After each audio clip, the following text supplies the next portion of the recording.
तुम्ही सरसकट केशी मागून घेऊन म्हणले होते तुझं बरोबर आहे का, या मागं घ्या. शिंदे समितीने 1 वर्षाची मुदत वाढल्या. हैदराबादचं गॅजेट हे सरकारी गॅजेट आहे.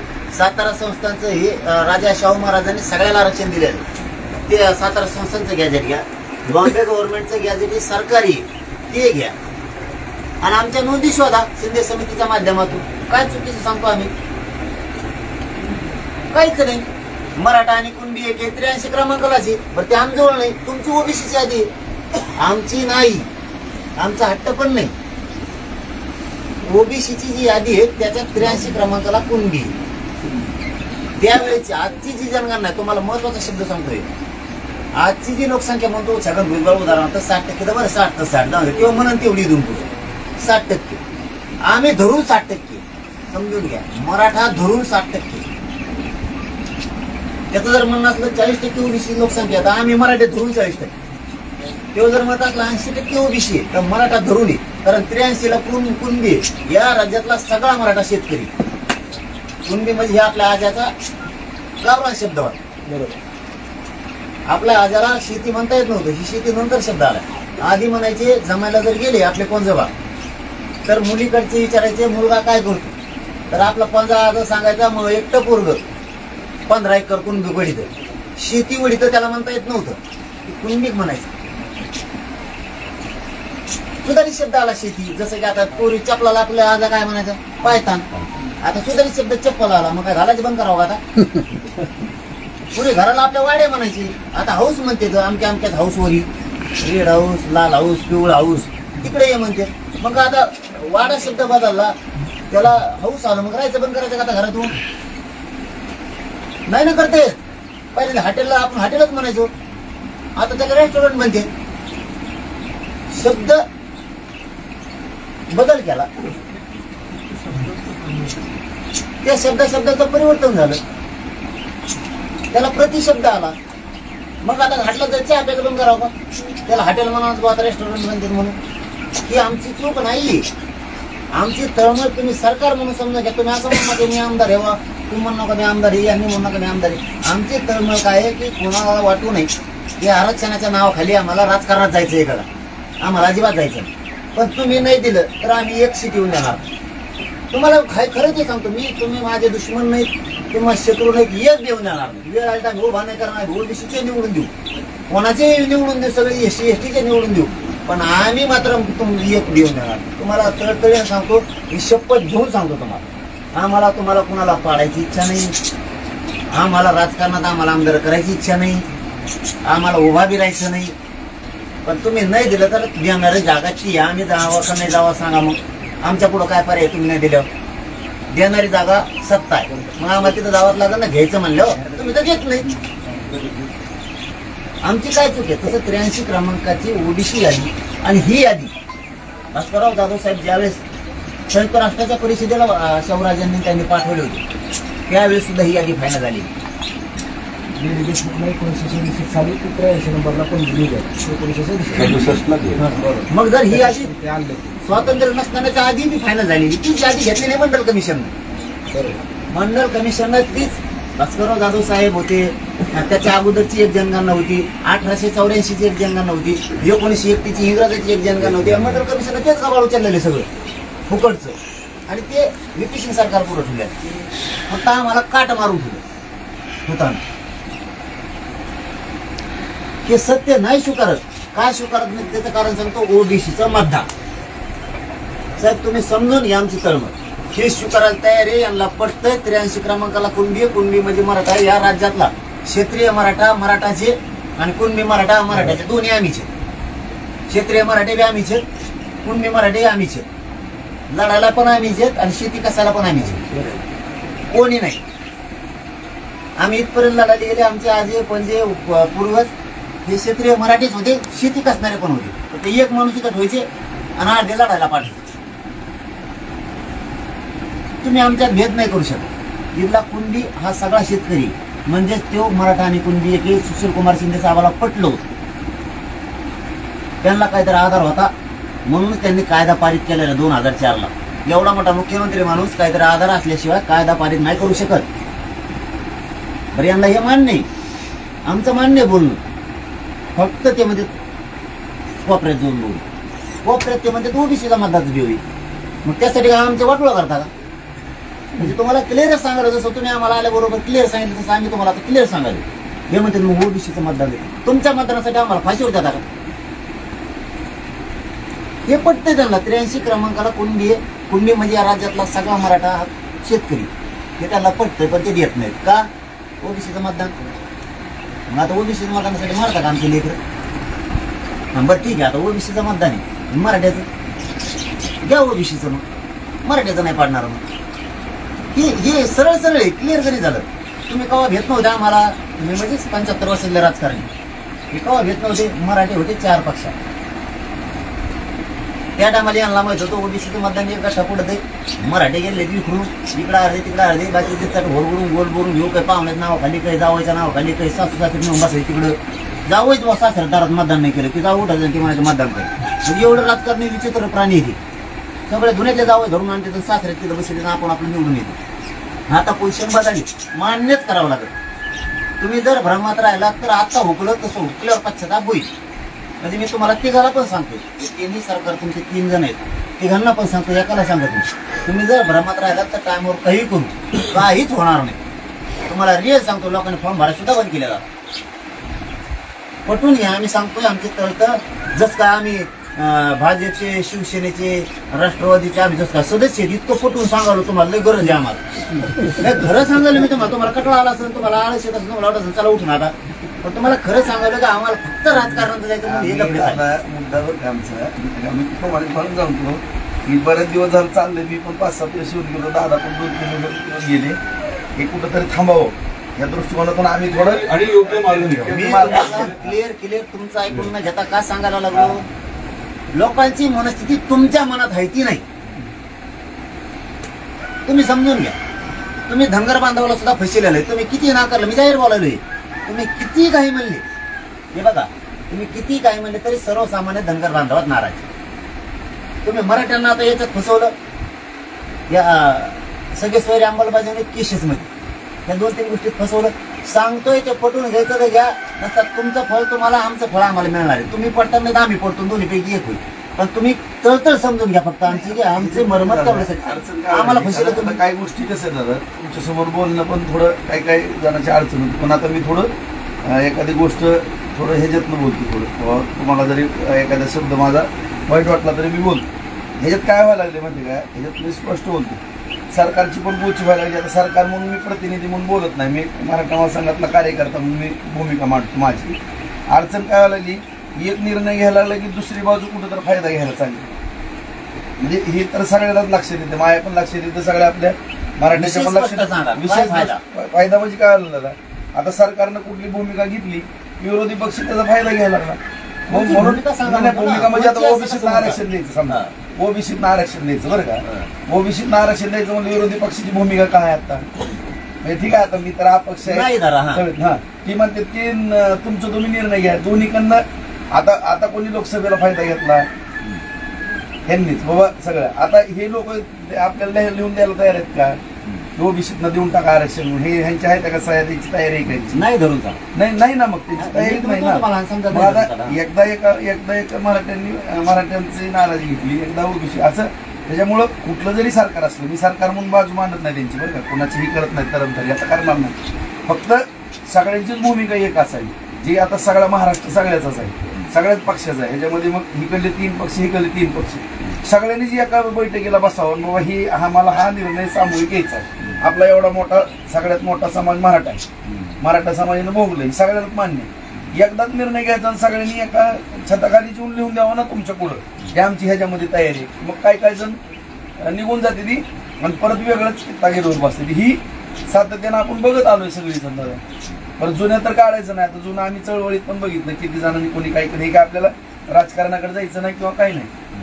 पण आता किती जणांची प्रमाणिक भूमिका, काही जण आता प्रत्येक जण काय म्हणतोय, प्रत्येक पक्ष म्हणतोय ओबीसींना आरक्षण देता येणार नाही, प्रत्येक जण म्हणतोय. म्हणजे उद्धव साहेबांचा पक्ष म्हणत असेल, पवार साहेबांचा पक्ष म्हणत असेल, किंवा काँग्रेस पक्ष म्हणत असेल, भाजप म्हणत असेल, म्हणजे भाजपचं पण नाव घेतो मी, परत शिवसेना शिंदे साहेबांची पण म्हणत असेल, किंवा अजितदादाचं, सगळ्यांचंच काय मत आहे ओबीसीतनं कसं देता येईल हा? उत्तर तर तुम्ही तुमचंच दिलं, आता मला द्यायचं होतं. नाही नाही मी सांगितलं ना आता तुम्हाला तुम्ही सगळे जर म्हणता तर मग आम्हाला कोण म्हणतात त्यांची बोलली ऐका ना. होती, तुम्ही द्या लिहू. कोणाला? आम्ही ओबीसीतून आरक्षण देणार आहे. तुमचं सरकार आहे. आमचं सारखेच काय मत अरे बाबा तुमचं ऐकलं ना, आता लय वेळ मी बी आता ऐकलं पुरं ऐकलं ना, सांगा मी ना. इथं बसलो. समजा त्यांचं दोघा तिघाचं नाही म्हणणं आहे. उद्धव ठाकरे शिवसेना, पवार साहेब शिवसेना, आणखीन एक कोण आहे त्यांचं काँग्रेस शिवसेना, यांचं नाही म्हणणं आहे. सत्ताधारी कोण आहे?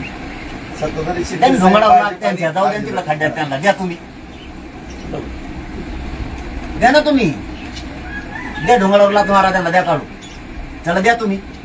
आम्हाला, आम्ही जनता आहे, आम्हाला कसं काय कारण सांगू शकता तुम्ही? ते नाही म्हणते त्याला आम्ही काय करावं? त्याला आम्ही काय करावं? तुम्हाला असं म्हणायचंय का? ऐका ऐका आता तुम्ही गच्ची. सांगा, हा, तुम्हाला असं म्हणायचंय का आता त्यांना लोकसभेला फायदा झाला म्हणून तुम्ही आम्हाला उत्तर विचारायला लागली? मग तुम्हाला 106 आमदार निवडून देते तेव्हा ऐका तुम्ही, सांगा की ऐकते की ना. मला सांगा, तुम्हाला असं म्हणायचं की मराठ्याचा फायदा आता त्यांच्या खासदाराला झालाय म्हणून तुम्ही आमच्यावर बोलायला लागलात त्यांना.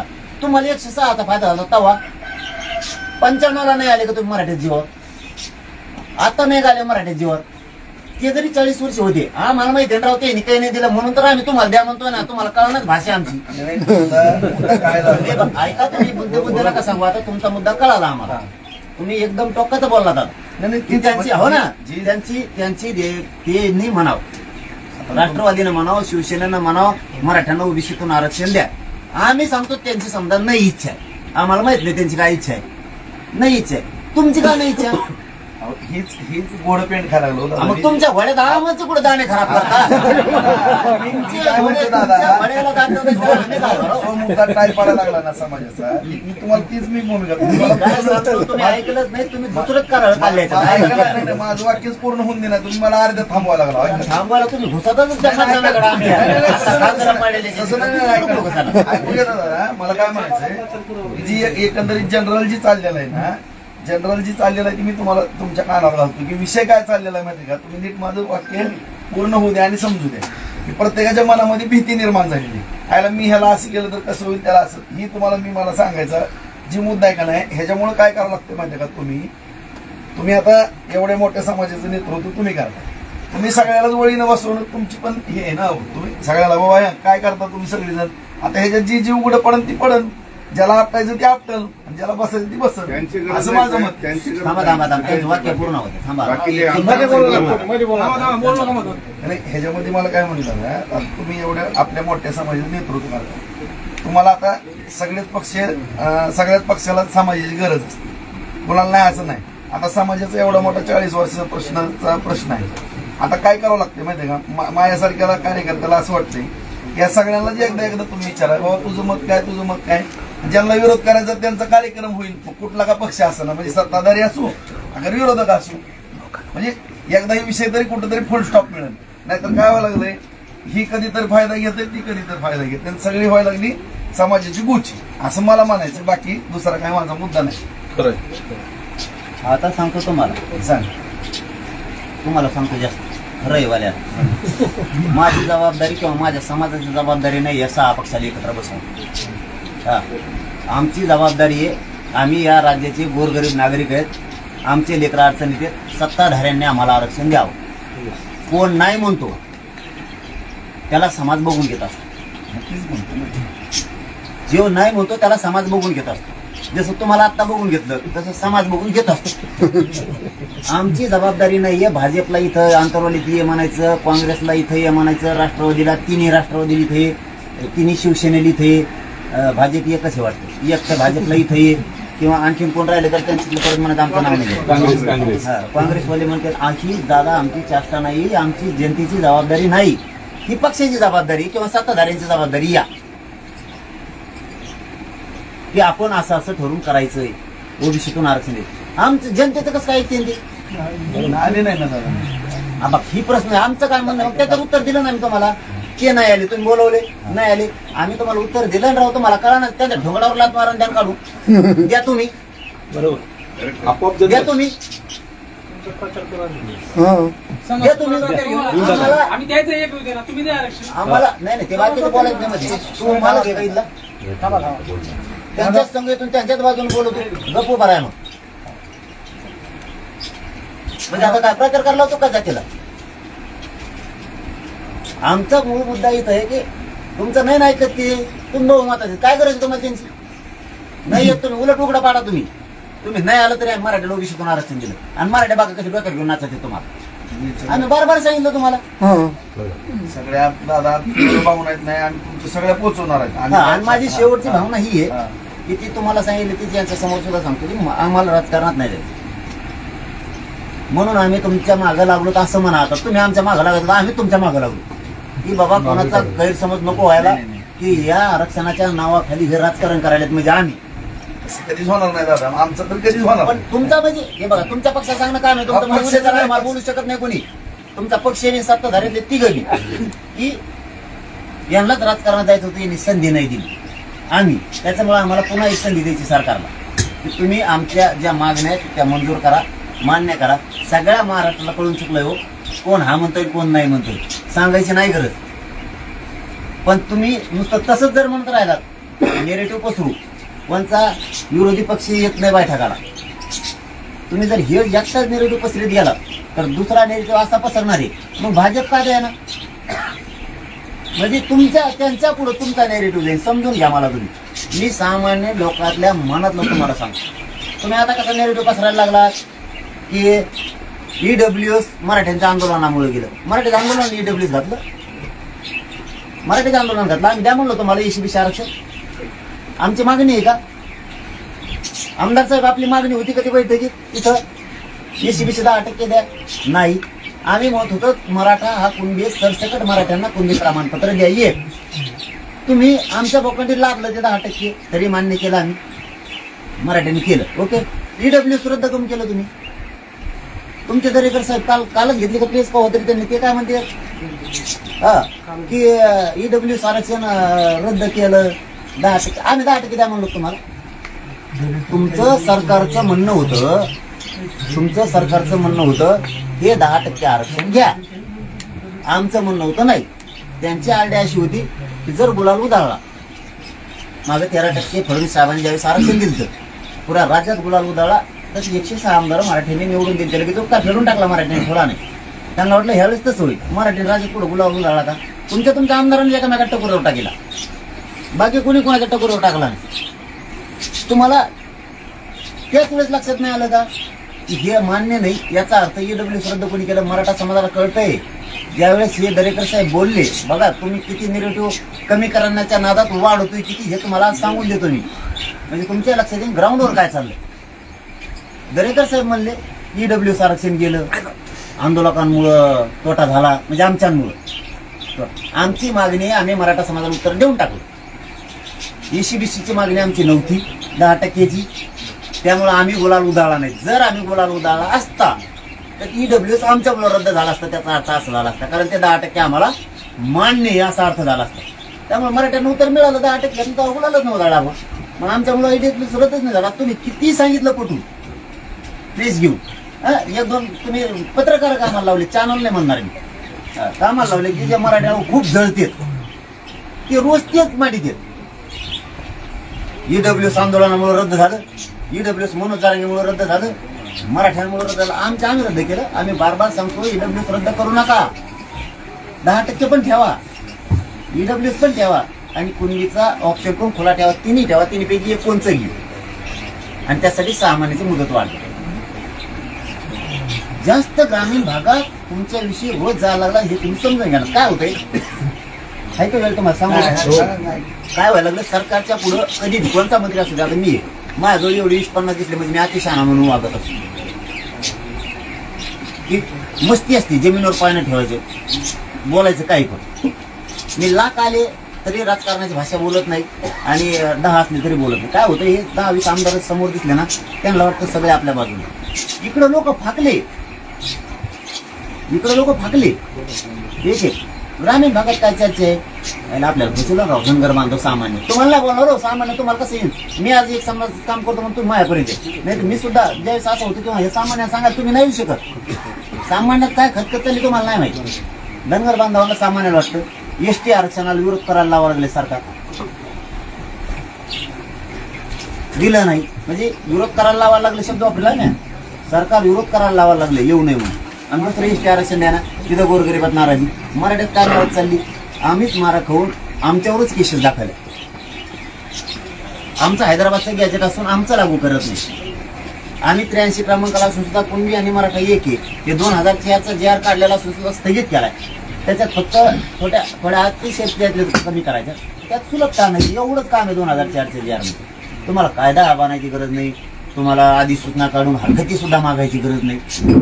इतक्या सोप्या गोष्टी आहेत. हे करत नाही. सामान्याला काय वाटतं की हे बेकार आहे. आता काही समाज उदाहरणार्थ ते उदाहरण सांगतो तुम्हाला वाटतं नाव बारीक आहे काही समाज, पण राज्यातला एकूण मतदार किती आहे ते तुमच्या लक्षात येत नाही. तुमच्या लक्षात हे आहे ना की लिंगायत समाज या राज्यात 4 नंबरला आहे लोकसंख्येच्या बाबतीत. तुम्ही तुमच्या गावावर तोलिता, आपल्या गावात 3 टक्कर आहेत असं नसतं. मग आता काही समाजाला काय वाटतं, काही समाज मराठवाड्यात ओबीसी आरक्षणात बरोबर कसं आहे, विदर्भात एसटी आणि खानदेश मध्ये एसटी आणि जात एकच आहे. फक्त एक जात 3 जातीत असते का एकाच राज्यात एकच जात. आपल्या तरी 4-5 समजा, माले पाटील, पानखी पाटील, लेवा पाटील, असे पाटील, त्यांच्यात एकच आहे. आता त्यांच्या मनाला काय वाटत असेल, आता ते माझ्याकडे शिष्टमंडळ आलं, त्यांनी मला कसं हे बघा, आता हे सरकारला म्याने सांगायला पाहिजे, त्यांनी सांगायला पाहिजे, आम्हाला तुम्हाला सावध करायचं जसं काय आम्ही त्या पक्षाचे नाही. रिअल समजून घ्या तुम्ही. आता त्यांची मुलगी विदर्भातली मुलगी जर इथं गेली ती इथं एससीची, इथं आली ओबीसी, इथली पोरगी जर विदर्भात दिली तर तिथं कोणी खानदेशात दिली ती झाली एसटी. आता आमचं लफडं सांगतो तुम्हाला, त्यांचं झालं. आता आमचं लफडं असेल मराठवाड्यात, विदर्भातली पोरगी गेली ती कोण आहे, म्हणजे ओबीसी. आम्ही इकडे ओपन, आमची पोरगी तिकडे दिली ती ओबीसी, पोरग ओबीसी, पोरगी ओपन. आमचं पोरग कोणाचं, पोरगी केली ओबीसीची, कुणबीची. आम्ही इथं मराठा. आता दोघांचं केली एक कोणाचं, आणि ओबीसी आहे ना. इतकं रक्त जाळून त्याच्यासाठी सांभाळलं. आईची जात नाही लागत त्या लेकराला. आई ना घरात चालती, घरातली लक्ष्मी म्हणून चालती, आणि तिच्या पोराला तिची जात नाहीये. आमचा आंतरजातीय विवाह म्हणून तरी घोषित करा. मराठा आणि कुणबी एक नाही तर आंतरजातीय विवाह सांगा. मग काहीतरी सांगा ना, आमच्याबद्दलचा न्याय करा. काहीतरी न्याय सांगतो आम्ही शब्द वापरत ना. मला पलीकडं सांगली साताऱ्यात ये, सिंधुदुर्ग मध्ये दाखवतो, मुंबईत पनवेलला दाखवतो, नवी मुंबईला दाखवतो, नाशिकला उत्तर महाराष्ट्रात दाखवतो. आमचे नाते मराठवाड्याचे इकडे पलीकडे बुलढाण्यात दाखवतो. म्हणजे आम्हाला कसं जागावं हेच कळा ना. काय चूक काय आमची. फक्त तुम्हाला आमच्या भावना समजून नाही घ्यायच्या. तुमचा जीव गुतला मतदानात. आता तुम्हाला क्लिअर सांगतो, एका वेळी माझा विषय संपला. तुम्ही जर ओबीसीचं मतदान करीत बसताल, आमचं म्हणणं नाही तुम्ही त्यांना देऊ नये किंवा मतदान घेऊ नये हे म्हणणं नाही. त्या नादात पहिल्यांदा महामराठा विखुरलेला होता, आता नाही. सगळ्या ओबीसीची बरोबरी एकटा मराठ्याचं मतदान करणार ते मी लक्षात राहू द्या. ह्यो माझा शब्द काय ध्यानात ठेवा तुम्ही. एकटा मराठा सगळ्या ओबीसीच्या मताची बरोबरी करणार. एक नव्हतं तोवर मात्र आम्ही इतकं धवसून तुम्हाला बोलू शकत नव्हतो, आणि तुम्ही आम्हाला मोजित नव्हती. मराठा जोर सामान्य सगळा एक झाला. रिक्षा आणणारा मुंबईतला मराठा सुद्धा तुमच्याकडून नाही. रिअल सांगतो, पटवून घ्या नका घेऊ. प्रत्येकाला वाटतं आपलं लेकरू मोठं झालं पाहिजे. माथाडी कामगाराला वाटतं किती दिवस आपण हमाली करायची, तिथं हाणणाऱ्या शिकवल्याला वाटतं, तिथं पाव चहा भट्टी टाकणाराला टपरी टाकणारा वाटतं किती दिवशी मुंबईत टपरी चालू. आता महापूर्ग अधिकारी झालं ते प्रत्येक शहरातल्या माणसाला खेड्यातल्याला आता वाटायला लागलं. आणि हे तुम्ही बघताय स्वतः तुमच्या डोळ्याने सुद्धा. मराठ्यांची भावना पूर्ण बदलली. मग आता तुम्ही म्हणता ओबीसी जाईल ते मराठा चालला, मराठा येईल तर ओबीसी चालला. आता मार्ग काय काढा तुम्ही ठरा. दोन्ही जवळ व्हायचे तर तुम्ही मार्ग काढा. लक्षात येणे याच्यासाठी का मार्ग खरं आहे. ही जी सारखी वेळ त्याच्यामुळे आम्ही काय करायला लागलोय, आमची दिवशी काय आम्ही सगळेजण चर्चा करून आमचा काय रोल आहे माहिती सगळ्यांचा की हा कुठेतरी आणि ह्या दुश्मनाचा आम्ही थोडा प्रयत्न करतो. तुमचा न रोल मा आहे. नाही नाही तुम्ही करताय ना आम्ही पण आमची जबाबदारी आहे. आपण रोल माझा आहे, माझाच आहे. मीच म्हणलं बाबा हो आमचं आम्हाला आरक्षण आहे, आम्हालाच करत नाही. तर किती प्रामाणिक बोललो. आम्ही काय केली तुम्ही आम्ही एखाद्याला बोललो बोलल्यानंतर काय झालं आम्ही आता तुमच्याकडे जाऊ आणि विषय संपवा 29 तारखेच्या आत करा. नाही ऐकून तर 29 तारखेच्या आत करा, जेणेकरून एकदा जर आमचं ठरलं मला माघारी येता येणार नाही. थांबा, गडबड ना करू. मी आमचं जर समाजाचं एकदा ठरलं तर मी समाजाला सोडून मी मागे येऊ शकत नाही. तुम्हाला म्हणजे रिअल आहे ते शब्द सांगतो. मला फसवायचं नाहीये, मला सुद्धा माझ्या समाजाला फसवायचं नाही. माझी जबाबदारी आंदोलन उभा करताना होतं मराठा समाजाला ओबीसीतून आरक्षण देणे. ते मी दिलं की महाराष्ट्र सापला. हे बघा मीडियाच्या समोर बोललोय मी. एकदा मी समाजाला बोललो होतो, मी आंदोलन उभा करताना मी ओबीसीतून आरक्षण मराठा समाजाला देईन. ते दिलं, माझा राजकारणाचा विषय संपला. आणि जर एकदा 29 तारीख झाली त्या दिवशी जर घटना मराठ्यांनी केली तर मी महाविकास आघाडीचं ऐकत नसतो, महायुतीचं ऐकत नसतो. क्लिअर ते सांगतो तुम्हाला आता. म्हणून आमचं म्हणणं आहे त्याला फळतच नको आम्हाला. इतकं किचकट आहे. आताच आमच्याकडे 200 उमेदवार झाले एका गावात. 150 माझ्या शेजारी 200.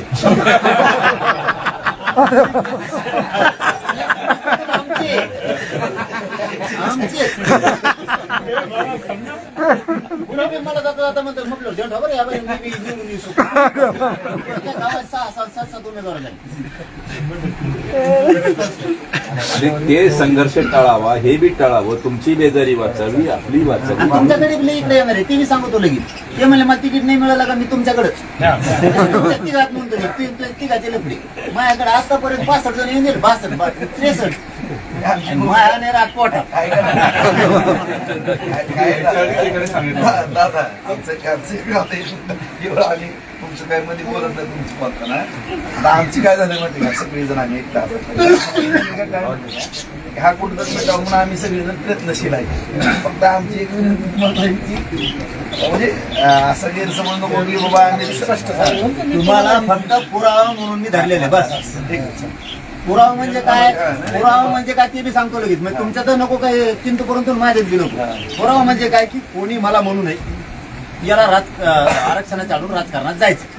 म्हणून मी तुम्हाला सरकारला संधी दिली की तुम्ही जा सरकारला बोला आमचं आम्हाला द्या. नाही दिलं आणि मला जर उद्या कोणी म्हणलं याने आरक्षणाच्या आडून राजकारणात गेला तर तुम्ही हेच पुरावे. मी यांना पाठीलं होतं. आता मग त्याचे परिणाम आणखीन वाईट होणार. तेही सांगतो त्याचे परिणाम सरकार विषय आणखी असं होणार की आमच्या माणसानं तुम्हाला संधी दिली पुन्हा तरी तुम्ही दिलं नाही. याचा अर्थ आता तुम्ही उभाच राहू नका थोडक्यात. म्हणजे तुम्ही नाही हे सगळेच अशी परिस्थिती निर्माण होणार आहे. मी हे विनंती करत नाही काय नाही. आम्हाला खऱ्याच तिकडे जायचं नाही. ठरल्या प्रमाणात देऊन टाका मोकळे व्हा. एक वेगळ्या विषयाने परवाची सुप्रीम कोर्टची ऑर्डर झाली SC/STच्या बाबतीत. त्याच्यामध्ये वर्गीकरणाची मी अजून समजून नाही घेतला. पण आपल्याला विनंती की तो विषय पूर्ण समजून घ्यावा. त्याचा आपल्याला इफेक्ट काय होतो.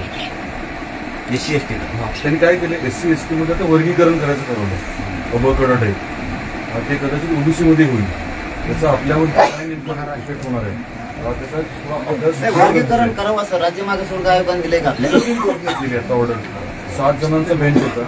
7 पैकी 6 जणांनी एकत्रित ऑर्डर केली. तो विषय मला माझं मत जरा बघून घ्या. त्याचा आपल्याला इफेक्ट काय त्याच्यामध्ये आता कुठले समाज वर्गीकरण होणार आहे. आता तुमचा अभ्यास जास्त आम्ही अभ्यास करतो. मी आज घेतो. बरोबर मी आज घेतो. आता ह्याचं घ्यायचं एक पॉईंट घ्यायचं झालं. ते 3 मधले ऑप्शन SCBC EWS किंवा हा ती मी तो पॉईंट मी तुम्हाला वाचायला आणि ती अर्जंट मध्ये पाहिजे कारण विद्यार्थ्यांचं शिक्षण सुरू आहे. तुम्हाला त्याविषयी सांगितलं होतं मी.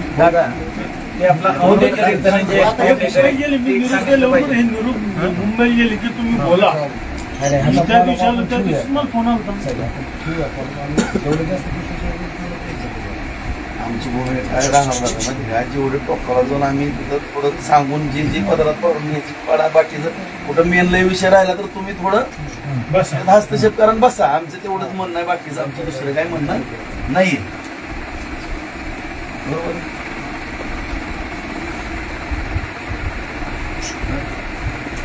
काही शक्य नाही.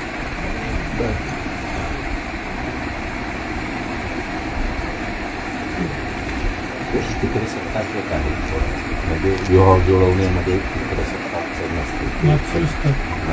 मात्र सत्ता बी नाही घातलं तरी चालतं. तिकडे सत्तामध्ये लग्न कशी होती नेते नातेवाईकांमध्ये.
फॉर्म भरले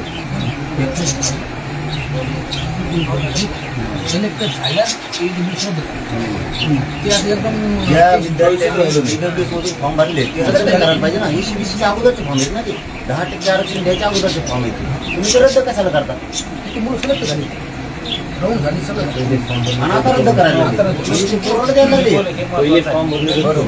समजा आता तुम्ही 10% आरक्षण दिलं त्याच्या अगोदर EWS मधून फॉर्म भरलेत पोरा जे रद्द करू नका तुम्ही. आता त्यांचं वाटलं होईल ना माहीतच ठेवा. आणि 10% दिल्याच्या नंतर निवडणुकीच्या काळात आणि काही मधल्या काळात ते प्रमाणपत्र निघले नाही कोणचे 10% ECBCचे. त्यावेळेस पोरांनी EWS मधून सुद्धा अर्ज केलेले. मग आता तुमचं सुरू नव्हतं हे 10%. मग त्यांचा काय दोष आहे? त्यांनी EWS घेतलं ते बी पोरं म्हणजे दिल्याच्या नंतर ते रद्द करू नका. आणि तिन्ही ऑप्शन खुले ठेवा. OBC मध्ये कुणबीचं पण विद्यार्थ्यांसाठी आणि कुणबीला सुद्धा जे आपण त्यांना सांगितलं होतं की ECBCचं प्रमाणपत्राची व्हॅलिडिटी 6 महिने ठेवा. तात्काळ निघत त्यांनी हो म्हणले, कुंडीला पण ठेवा ना म्हणा. कुंडीचे निघत नाहीयेत, पोरांचं ते फॉर्म फेकून द्यायला लागले. कुंडीचं पण ते तसं ठेवा आणि ईडब्ल्यूचं सुद्धा ऑप्शन खुला ठेवा. विद्यार्थ्याला कोणचं एक घ्यायचं, हे 6 महिन्यात जे पत्र आणून देईल हे तेव्हा राहील. ते नाहीच दिलं, आयगेच केली तर मग ते ओपन मध्ये त्याचा दोष आहे. मग तो त्या सरकारचा दोष नाही.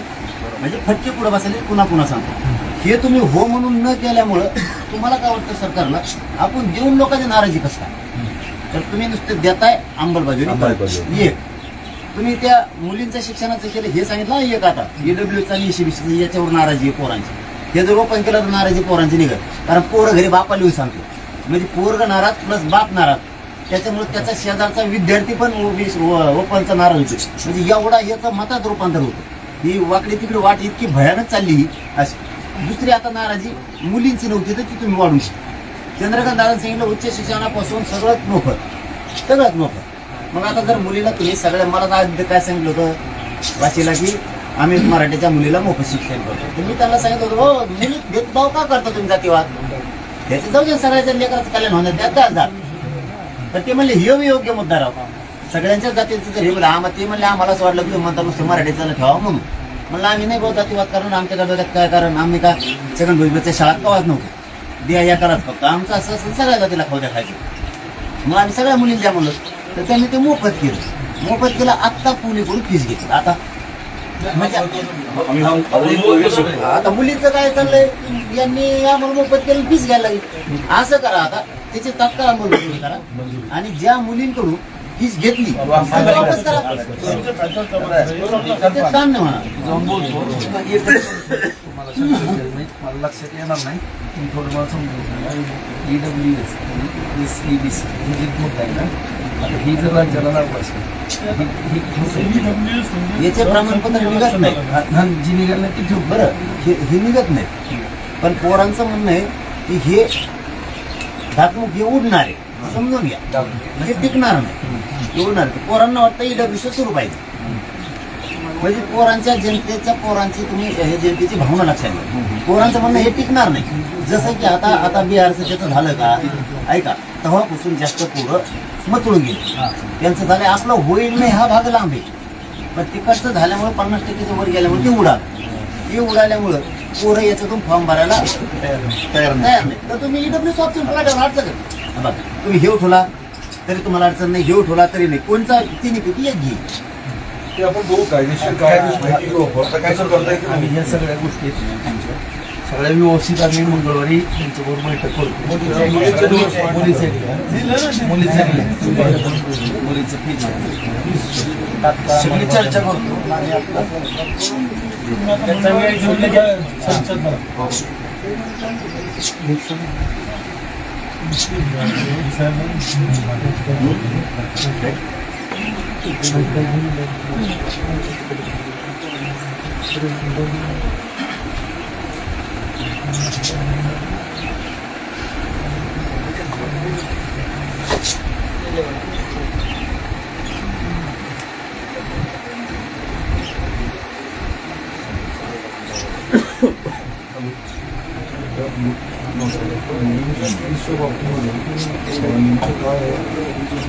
वर्षापासून शैक्षणिक वर्षापासून पैसे घ्यायचे लगेच.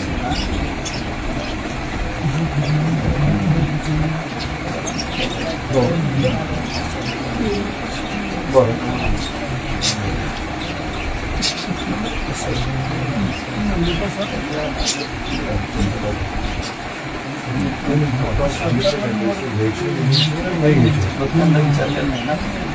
सांगितलं नाही.